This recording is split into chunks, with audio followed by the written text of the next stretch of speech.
인생은 고갯길과 같다고 볼 수 있습니다. 올라가기만 하는 신나는 날이 있는가 하면 어느 순간에 한없이 내려가는 암담한 날도 있습니다.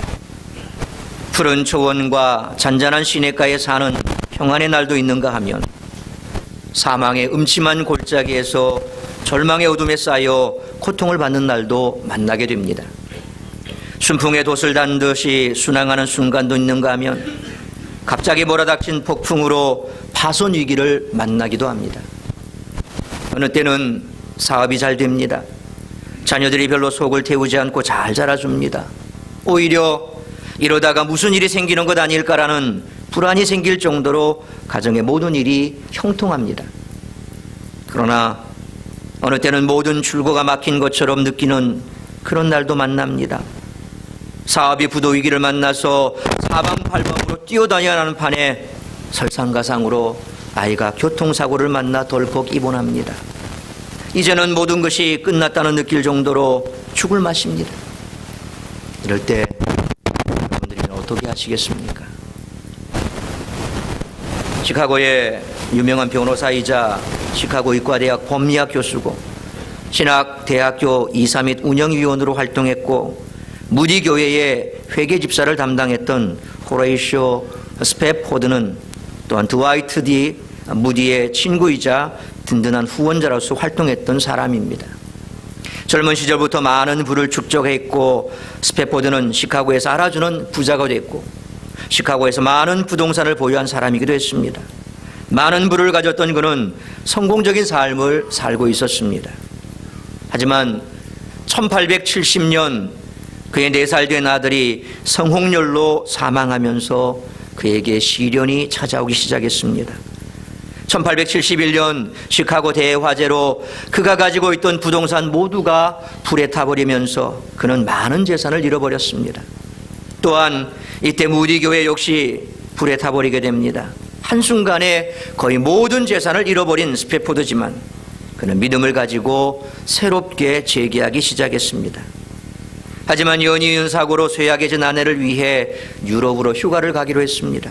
그리고 마침 영국에서 무디의 집회가 있다는 소식을 듣고 영국으로 향하기로 합니다. 영국으로 출발하는 당일 교회 재건과 바쁜 일정으로 인해 아내와 4딸만 먼저 출발하게 됩니다. 가족들이 영국으로 출발한 이후 바쁜 일정을 보내고 있던 그에게 Saved alone, 혼자 살았어요, 혼자 구조됐어요 라는 문장이 적힌 전보지가 아내로부터 스패포드에게 전해집니다. 영국으로 향하던 아내와 딸이 탄 여객선이 대서양에서 다른 배와 충돌하면서 침몰했고 급히 온 구조선으로 아내만 구조되었고 스패포드의 4딸은 현장에서 사망하고 만 것입니다. 그 소식을 들은 스패포드는 급히 영국으로 향하는 배에 올랐습니다. 배를 타고 가던 그에게 선장이 다가와 이렇게 말합니다. 지금 지나가고 있는 이곳이 따님들이 탄 배가 침몰한 구역입니다.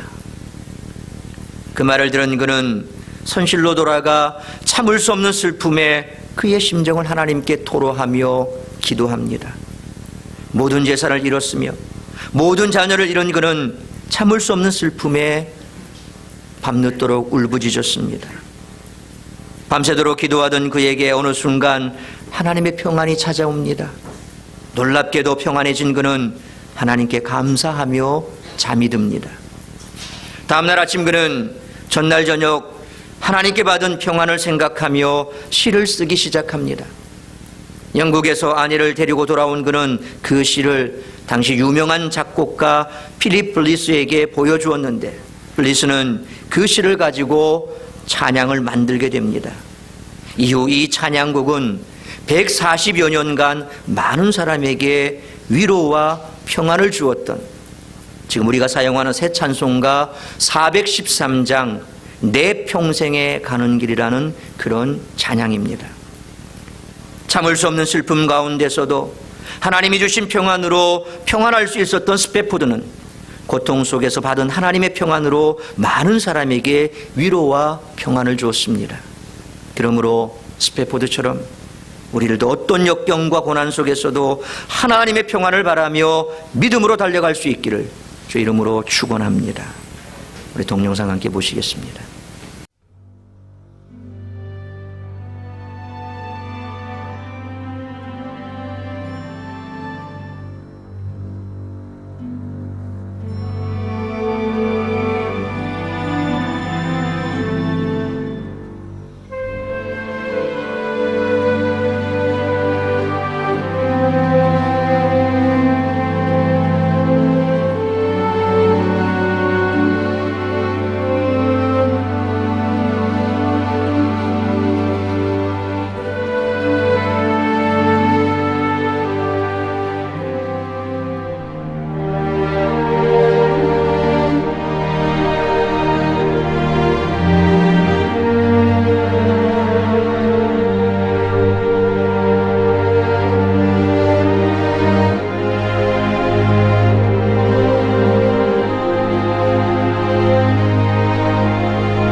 오늘 본문을 보면 다윗은 시련의 깊은 강을 건너고 있습니다. 아들 압살롬이 반란을 일으켜서 도망하는 입장에 놓인 것입니다. 압살롬은 다윗의 셋째 아들로 이복형인 암논이 자기의 친누이 다말을 성적으로 범했을 때 화가 나서 죽였습니다. 그리고 3년 후에는 다윗 왕이 자기의 이복 동생인 솔로몬에게 왕위를 물려준다는 것을 알고 유다의 불만 세력들을 규합해 반란을 일으켰습니다. 다윗은 수많은 전투에서 연전연승할 정도로 막강한 장수와 군사력을 가졌으나 아들과 차마 싸울 수가 없어서 예루살렘을 떠나 요단강을 건너 피난길에 오릅니다. 옆에서 다윗을 호위하던 장수들은 화가 났을 것입니다. 아비에게 반역을 일으킨 이 천하의 페르나를 당장에 쳐들어가서 단칼에 베어주고 싶은 그런 마음이 얼마나 이롭겠습니까? 그러나 다윗이 자식을 끔찍하게 위하고 있으니 차마 말을 못 꺼냅니다. 속이 터질 지경이었을 것입니다. 불패의 골리앗 앞에서도 물맷돌 몇 개만 들고서 믿음으로 담대히 나가 싸웠던 용맹스러웠던 다윗. 어떠한 일이 있더라도 하나님 제일주의로 살던 의로운 다윗은 어디로 가고 지금은 허둥지둥 도망치는 초라한 꼴이 됐습니다. 사무엘하 15장 30절에 보면 다윗이 감람산 길을 통해서 도망칠 때에 머리를 가리고 맨발로 올라갑니다. 이에 함께 가던 백성들도 각각 그 머리를 가리고 울며 올라갑니다. 너무나 초췌한 다윗의 모습을 보면서 일생 전투에서 승리해왔던 부하들의 가슴은 안타까움과 더불어 분노가 치밀었을 것입니다. 그런데다가 설상가상으로 더 비참한 일을 만나게 됩니다. 감람산에서 여리고를 향해 60리 정도 내려가야 요단강에 이릅니다. 다윗 일행이 요단강을 건너가기 전에 바후림이라는 곳에 왔을 때였습니다. 사울의 집 족속인 게라의 아들 시므이라는 자가 나와서 고래고래 고함을 지르며 다윗을 향해 돌을 던지고 역을 퍼부으며 저주합니다. 7절 하반절로 8절에 이렇게 말씀합니다. 우리 7절 하반절로 8절 화면에 있는 말씀 같이 한번 읽습니다. 시작. 피를 흘린 자여 사악한 자여 가거라 가거라. 사울의 족속의 모든 피를 여호와께서 내게로 돌리셨도다. 그를 이어서 내가 왕이 되었으나 여호와께서 나라를 내 아들 압살롬의 손에 넘기셨도다. 보라, 너는 피를 흘린 자이므로 화를 자초하였느니라. 아들에게 쫓겨 도망치는 처참한 지경에서 이런 욕을 당하니 얼마나 화가 치밀었을까요? 더욱이 하나님의 이름으로 저주하는 데는 견딜 수가 없었을 것입니다. 다윗의 장수 중에 요압의 동생 아비새가 견디지 못하고 화를 내면서 말합니다. 9절 말씀입니다. 우리 같이 읽습니다. 시작. 이 죽은 개가 어찌 내 주 왕을 저주하리이까? 청하건대 내가 건너가서 그의 머리를 베게 하소서. 다른 장수들도 마찬가지로 펄쩍 뛰면서 흥분했으나 다윗이 가까스로 말렸습니다. 그런데 겨우 피난을 갔으나 들려오는 소식에 의하면 예루살렘을 차지한 압살롬이 간신 아히도벨의 간계를 듣고 아버지의 후궁들을 백주대낮에 강제로 동침한다는 것입니다. 그러한 소식을 들으면서 다윗은 너무나 낙심하여 죽은 자같이 되었을 것입니다. 대세가 이처럼 압살롬에게 기울자 다윗을 따르던 많은 사람들이 배신하고 새로운 왕 쪽으로 몰려가기 시작합니다. 이제는 다윗에게 있어서 모든 것, 특히 정치 생명이 끝나버린 절망의 날이 됐습니다. 이런 시련의 날, 절망의 날 속에서도 다윗은 믿음으로 견딘 결과 마침내 승리의 날을 다시 찾게 되었습니다. 이상과 같이 아들 압살롬의 반란으로 급하게 피난을 가야만 했던 사건을 다루는 오늘 본문이 오늘 우리들에게 주는 몇 가지 귀한 교훈이 있습니다. 첫째로 죄의 결과가 얼마나 무서운지를 우리는 깨달아야 한다는 것입니다. 다윗은 그동안 계속 승승장구 올라가는 삶만 살았죠. 그 앞에는 언제나 푸른 초원과 잔잔한 시냇가, 쉴만한 물가만 보장되어 있는 삶처럼 그렇게 보였습니다. 다윗은 어릴 때부터 하나님 제일주의로 살았습니다.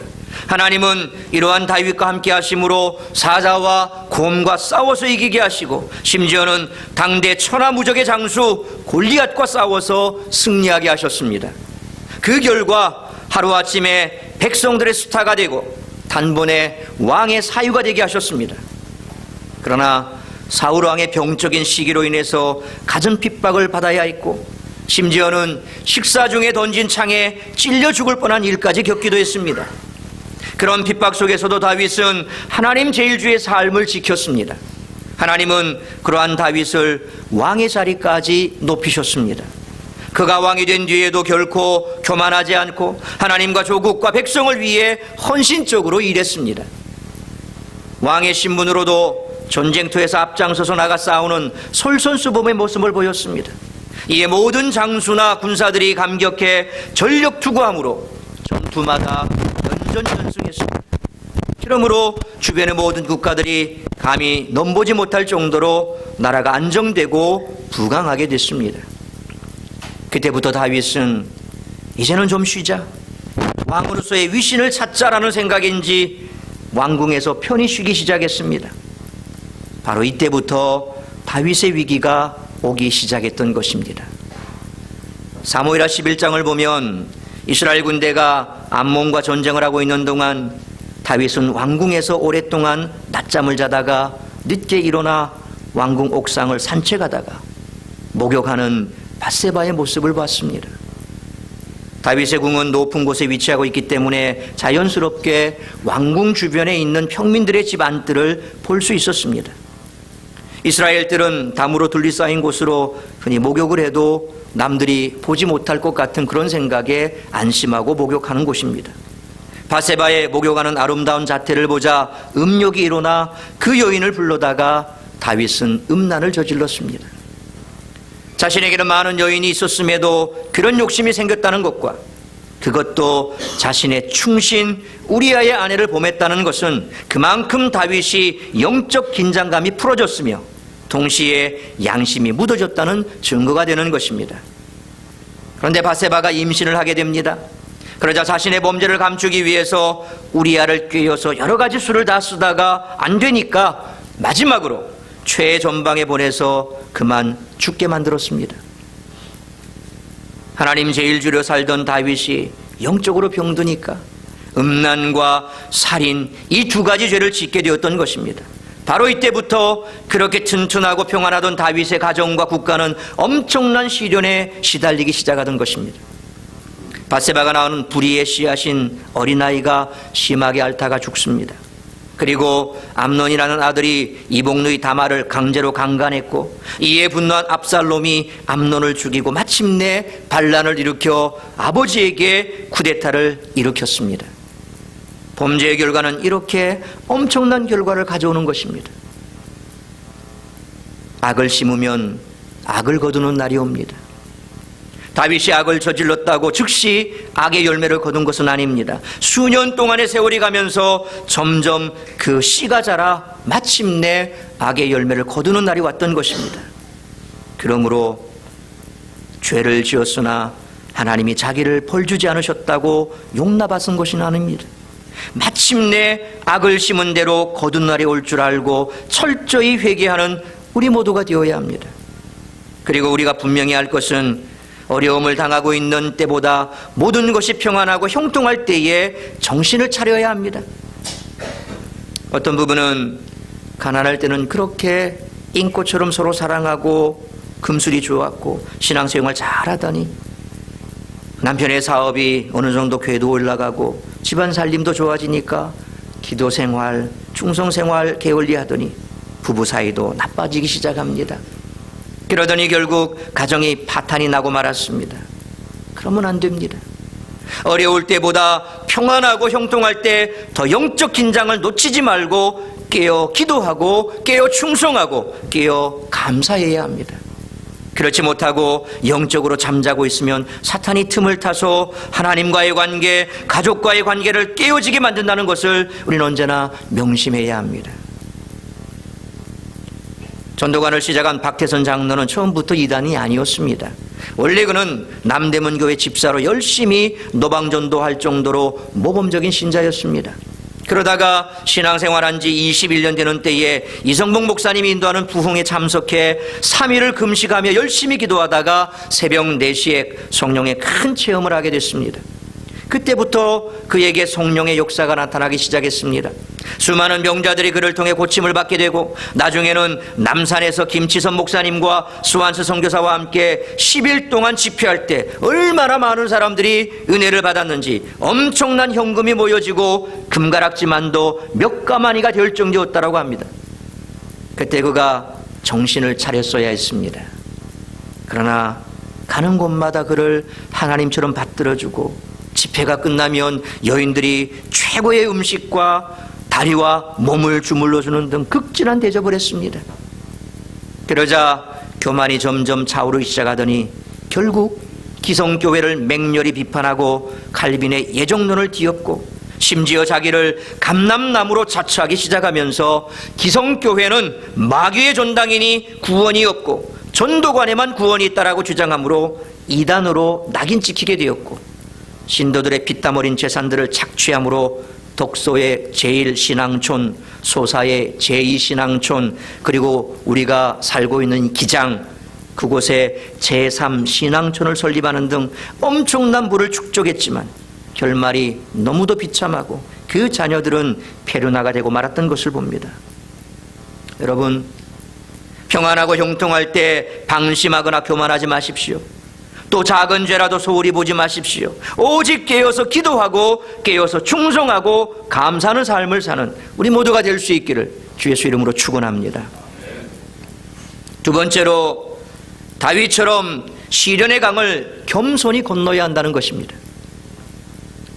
임진왜란 때에 비참한 모습으로 임진강을 건너던 인조대왕처럼 삼국지 나오는 유비가 신하들과 백성들을 거느리고 양양으로 피난 가던 그 처참한 때처럼 지금 다윗은 아들의 칼날을 피해서 요단강, 그 시련의 강을 절망의 가슴을 안고 건너가고 있습니다.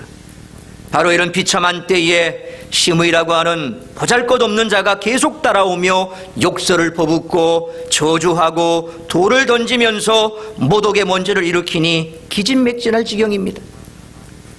정말 다윗은 요단강에 머리를 쳐박고 죽고 싶을 심정이었을 것입니다. 보다 못한 아비새 장군이 이 죽은 개가 어찌 내 주왕을 저주하리이까? 청하건대 내가 건너가서 그의 머리를 베게 하소서라고 그렇게까지 말했습니다. 그때 다윗이 어떻게 했습니까? 10절 말씀 보십시오. 우리 10절 말씀 같이 한번 다시 읽습니다. 시작. 스루야의 아들들아, 내가 너희와 무슨 상관이 있느냐? 그가 저주하는 것은 여호와께서 그에게 다윗을 저주하라 하심이니 내가 어찌 그리하였느냐 할 자가 누구겠느냐. 또한 11절에 보면 내 몸에서 난 아들도 내 생명을 해하려 하거든 하물며 이 베냐민 사람이랴 여호와께서 그에게 명령하신 것이니 그가 저주하게 내버려 두라. 그렇게까지 고백합니다. 지금 시므이가 저렇게 욕하고 저주하고 돌을 던지는 것은 하나님이 시켜 사는 것이라고 말한 것입니다. 다윗은 철저히 하나님의 입장, 하나님의 시각에서 이 사건을 바라보았던 것입니다. 다시 말하면 인간적으로 한없이 교만하고 방자하던 다윗이 철저하게 하나님 아래서 겸손한 모습을 보였던 것입니다. 이 모든 사건은 반역의 칼을 들고 아버지를 죽이려는 압살롬의 탓도 아니요, 상처에 소금 치듯 악담을 하고 욕하면서 돌을 던지고 있는 시므의 탓도 아니고 바로 자신의 탓이요 나의 연고라고 고백한 것입니다. 이것이 진정한 회개의 모습입니다. 하나님 앞에 깨어진 자의 모습입니다. 무슨 일이 생기면 누구 탓이다, 누구 때문이다라고 불평하고 원망하는 자세는 성도들의 진정한 자세가 아닙니다. 나의 탓입니다, 내가 기도하지 않은 탓입니다라고 고백하면서 다른 이의 허물까지 대신 십자가를 지는 그런 자세가 성숙한 성도의 모습입니다. 우리 중 누구라도 시련을 만나거든 결코 다른 사람 탓이나 무슨 환경 탓으로 돌리기보다 먼저 하나님의 입장, 하나님의 시각으로 모든 것을 판단하고 회개할 것이 있으면 나 때문입니다라고 고백하면서 하나님 앞에 철저히 깨어지고 낮아지는 모습을 보이심으로 본질적인 문제 해결을 받는 우리 모두가 될 수 있기를 주 예수의 이름으로 축원합니다. 세 번째로 다윗처럼 시련의 강을 건널 때 하나님께서 반드시 선한 길로 인도하실 줄 믿어야 합니다. 다윗은 말할 수 없이 비참한 지경 가운데서도 12절에 이렇게 고백합니다. 우리 12절 말씀 다시 한번 읽습니다. 21절 말씀 같이 읽습니다. 시작. 혹시 여호와께서 나의 원통함을 감찰하시리니 오늘 그 저주 때문에 여호와께서 선으로 내게 갚아주시리라. 다윗은 그 시련의 날 속에서 교만했던 죄, 음란했던 죄, 살인죄를 하나님 앞에 철저히 회개하고 낮아질 때에 하나님이 반드시 더 좋은 길을 열어주실 줄 믿었던 것입니다. 그래서 다윗은 인간의 방법, 인간의 수단을 전혀 사용하지 않았던 것입니다. 만약 다윗이 인간의 방법을 사용하려고 했다면 얼마든지 고도의 군사작전을 써서 압살롬의 군대를 고립시키고 승리함으로 왕권을 회복할 수 있었을 것입니다. 또한 지금 저렇게 악착같이 따라오면서 욕과 저주의 돌팔매질을 하는 아나무인격의 시므이를 당장에 처형함으로 일행들의 사기를 높일 수도 있었을 것입니다. 그러나 그는 그 모든 것은 하나님이 자기를 철저히 징계하시고 낮추기 위하여 역사하시는 사건인 줄 믿었기에 인간적인 모든 수단을 포기했던 것입니다. 다시 말하면 압살롬의 칼에서 하나님의 칼을 보았고 시므이의 욕설과 저주에서 하나님의 음성을 들을 수가 있었기에 오직 하나님의 방법으로만 이 문제를 해결하려고 그가 했던 것입니다. 과연 다윗이 이러한 믿음으로 나아갈 때 압살롬에게는 더 막강한 군대가 있고 아히도벨이라는 최고의 전략가가 있을지라도 전쟁에서 다윗에게 승리하게 만드심으로 아히도벨은 자살하게 되고 압살롬은 노새를 타고 도망가다가 자기가 늘 그렇게 자랑으로 여기던 그 긴 머리채가 상수리나무 가지에 걸리고 노새는 달아나무로 뒤쫓아온 요압 장군의 창에 찔려 그만 죽고 말았던 것입니다. 마침내 다윗이 큰 시련을 겪은 후에 무사히 예루살렘으로 귀환할 때에 다시 요단강을 건너게 되었는데 그렇게 욕과 저주를 퍼부었던 시므이가 와서 다윗 앞에 용서를 구합니다. 그때 아비새 장군이 다시 화를 내면서 이렇게 말합니다. 21절 말씀 보십시오. 여호와의 기름 부으신 자를 저주하였으니 그로 말미암아 추고 마땅하지 아니하니까. 그러나 다윗은 이렇게 말합니다. 22절 말씀 보십시오. 스루야의 아들들아, 내가 너희와 무슨 상관이 있기에 너희가 오늘 나의 원수가 되느냐? 오늘 어찌하여 이스라엘 가운데서 사람을 죽이겠느냐? 내가 오늘 이스라엘 왕이 된 것을 내가 알지 못하리요. 이 소문이 온 예루살렘에 퍼지게 됐습니다. 그러므로 그동안 압살롬의 편에 섰던 모든 사람들이 공포에 질려 있다가 안심을 하면서 민심이 안정되었던 것입니다. 다윗은 말할 수 없는 시련 속에서 교만과 자기 자랑과 죄악의 불순물을 제거함으로 더욱더 겸손한 왕, 더욱더 덕이 넘치는 성왕이 되므로 하나님으로부터 내 마음에 합한 자라는 인정을 받게 되었던 것입니다. 인생길을 가다 보면 시련의 강을 건널 때가 있습니다. 이 시련이 우리의 실수나 죄로 올 수도 있고 하나님이 우리를 연단시키기 위해 올 수도 있습니다. 그러나 시련을 좋아할 사람은 아무도 없습니다. 시련은 아픔과 쓴 눈물과 많은 손해를 가져다 줍니다. 그렇지만 그 시련의 날에 하나님 앞에 바로 서서 겸손과 회개와 하나님의 뜻을 따르면 하나님이 우리에게 시련을 통해서 더 좋은 길을 열어주신다는 것을 우리는 명심해야 합니다. 그렇기에 시련은 결코 손해만 주는 것이 아닙니다. 하나님은 시련을 통해서 자신의 죄와 인간의 연약을 깨닫게 함으로 겸손한 자가 되게 하십니다. 하나님 중심의 삶을 살게 되므로 영적 성숙을 가져가게 하며 마침내 더 좋은 길로 인도하게 하는 지름길이 되는 줄 믿으시길 바랍니다. 누군가는 기독교인이 성숙한 성도가 되려면 고난의 학교에서 4가지 단계를 거쳐야 한다라고 했습니다. 첫 번째 단계는 나는 고난을 견딜 수밖에 없다, 이런 말을 배우는 단계로 고난에 대해 불평하면서도 견디지 않으면 안 되는 필연적인 십자가를 배우는 단계예요. 두 번째 단계는 나는 참고 견딘다고 하면서 고난은 힘들지만 자진해 하나님의 이름으로 십자가 고난을 또 맞는 단계예요. 세 번째 단계는 나는 고난을 견딜 수 있다라고 하면서 하나님의 말씀과 능력을 믿고 고난을 이기는 단계입니다.